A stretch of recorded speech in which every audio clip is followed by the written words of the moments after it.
to Manchester City, that Liverpool win, of course. Move on to Man City. That was a big win for them as well. Right. I thought towards the end of the game, it started getting a bit nervy, though. You know, it started getting a little bit nervy for 100%. them. I think they started thinking about the title. Newcastle make it that type of game. Yeah. I always feel like, but... You were hopeful. You had your City shirt on yesterday, didn't you? Not even that. I was like, yo, this is the perfect kind of way. When we started talking about City. Bloody hell, man. Man City fan Wait. We can't talk about City now. No, we can. But your energy changed when we started talking about City. Because we're not talking about Tottenham always. Yeah. You know what I mean? But with City, I felt like it was a good way to put the pressure on. If that makes sense. Like, you play beforehand, you do the right thing. And Nico O'Reilly, bro, I feel like we got to talk on him because 2 big goals, different types of goals as well. I thought the way he came onto the first one, the header for the second one. This season, we've seen him play a couple of different types of roles. And I said earlier in the season, he's doing this season what Lewis Skelly was doing last year, except Pep's actually giving him the further trust of actually playing him in the midfield this year.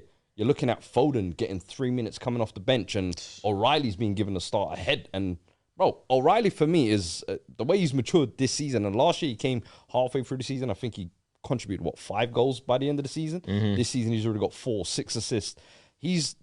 The way he's developing year on year, month on month, you're seeing growth from him, O'Reilly. And I'm like, bro, World Cup, he should be in and around that team. Could he make that starting left back position his own?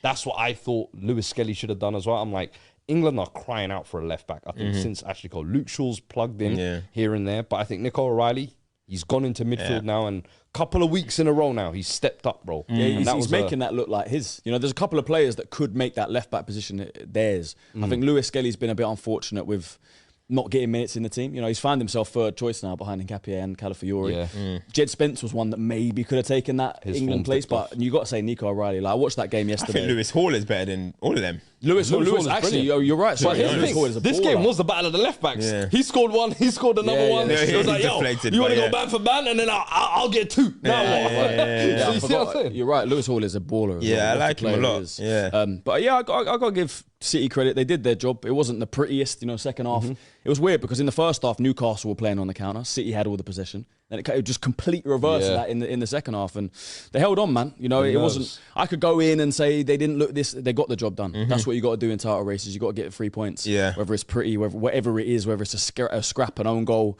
They found the way to do it. They put the pressure on us, and then we had to turn up today. Haaland's bit of playmaking for that second goal. I think throughout the game as well, that is actually the type of performance you want to see from Haaland when he's not scoring. Yeah, that's true. I feel like there's so many games where he doesn't score and maybe he's not as effective or not as influential in the game. But I actually thought he was everywhere yesterday, stretching the game in terms of dribbling, driving with the ball, getting in good positions, creating for others as well, getting the assist for Nico O'Reilly. So it was an all-round performance, yeah, all-round performance, bro. And I was like, yo, I don't know if this will get spoken about, but I think that's the type of performance he needs to put in when I don't score. How can I help facilitate? How can I help contribute? There was one time near the end as well, where he's kind of on the left and he cut in, dribbled into the middle, gave it to Foden. And like we said all season long, his actual overall game is improving in those areas. You know what I mean? But now it's just defensively as well. Yesterday, the amount of times he was there, set pieces coming in, Dan Burn, bro, that's a problem. I was on a Drogba defensive headers. There's defensive headers in the box, but I think one thing that we're seeing from Man City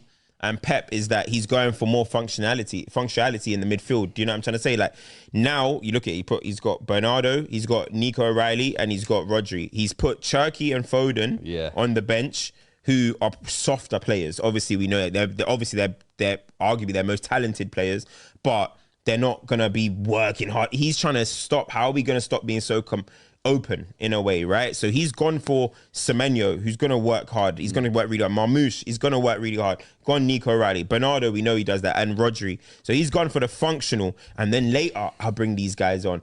Cherki came on and I think they had created 2 chances. Just like, I think that's how he's looking at it. Foden had a chance, should have scored. Foden should have scored. Cherki created that. So I think he's looking at it like, I'm going to use these guys to come on and make an impact if we need them.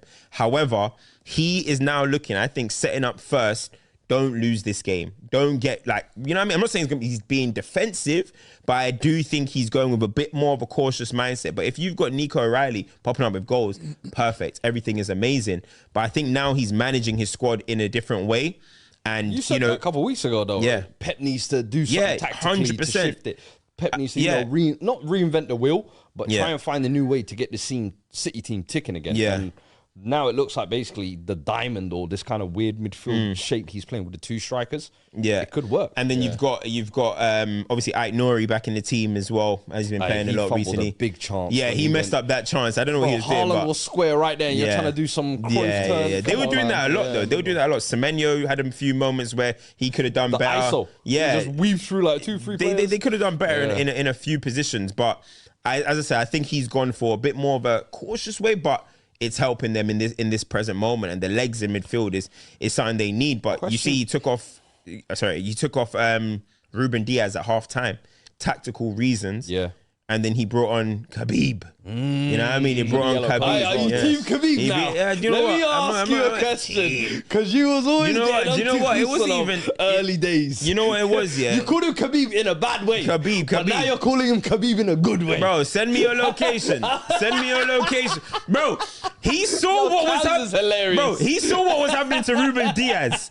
He told Pep, send me the location, bro. He came onto the pitch and every opportunity, Elanga tried the little pace merchant thing. Gordon, he said, none of that around here, mate. You know what I mean? None of that around here. I've seen many of this. I've seen this.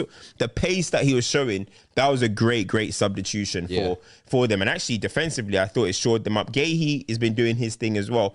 But Diaz was the clear weak link in that moment. But when Khabib came on, it was a good shot. I'm gonna smash. I'm gonna smash. Yeah, I'm gonna smash your boy. He looked at Eddie Howe when he was warming up. He said, I'm gonna smash your boy, bro. You know what I mean? Question. Speaking of the substitutes, actually, this question to both of you.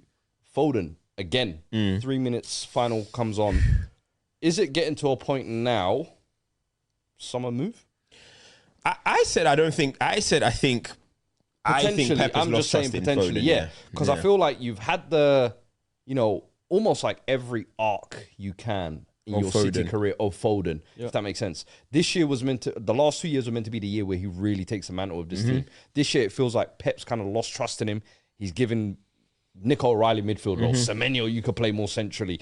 He's trying all these different things that are not including Foden. Yeah, I think and in the summer, I'm looking at it as like, could there be a club? I look at you. I look at even you. No, I'm like, yo, I don't think Chelsea. Foden. Could Chelsea link up Palmer and Foden again? I'm like, I can't imagine Foden at a club apart from City. Do you know what I mean? He is City through and through. You know what with Foden? Obviously, he's such a talented player. We know he's obviously been in the Premier League, but Pep's weird like that. Pep will not play him. All of a sudden, he's starting 5 games in a row. Do you know what I mean? Like he'll find a way to bring him in. I think what was the game they played before Newcastle last week? I can't remember who they played last week. I'm pretty sure he started last week after not having come off the bench. Do you know what I mean? Like, Pep will find a way to involve him in this team. He'll be pivotal in this run in every competition. So that's the thing about Pep as well. He's smart in how he uses his squad. You might have a guy like Foden who's obviously talented, but he might start in the Champions League. He might start the final or the Carabao Cup. He'll use his squad very smart. He's still going to need that attacking impetus. But obviously, you're talking about in the summer. I do agree in terms of we have seen every kind of way of version of a Phil Foden. You know what I mean? You saw that young player who gets sparing minutes. Okay, he's showing his talent. Squad player. You then get that squad player.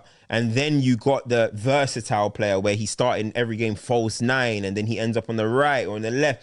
And then you get, the emergence, like, wow, player of the damn year. You know what I mean? Player of the year.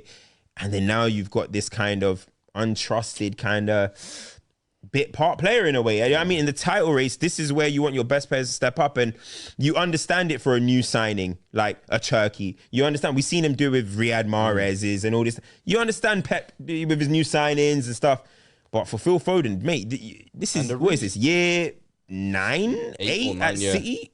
And you're now in your prime and you're coming on for 3 minutes. If I was him, I'll be a little bit concerned. I wouldn't leave the club. Here's the question, though. The reason why I ask about the potential summer move is, hypothetically, we always talk about the World Cup squad and who's going to miss out.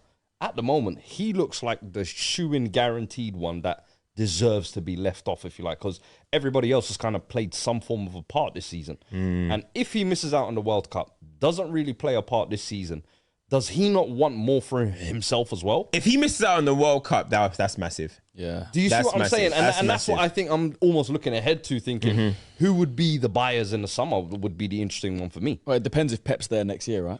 Because a lot of the talk about Pep, this is his last season. Maybe he's going to do one more. Who knows? But if Pep goes, And Foden's almost got to say, the new manager, yeah. maybe he'll believe in Foden and want to start him. So I think that's a massive part. But yeah, this next year is going to be massive in Foden's career. I can't. Can you imagine like another team for Foden? Like, if there's one it's team a weird one. Some people just feel like they're made for certain teams.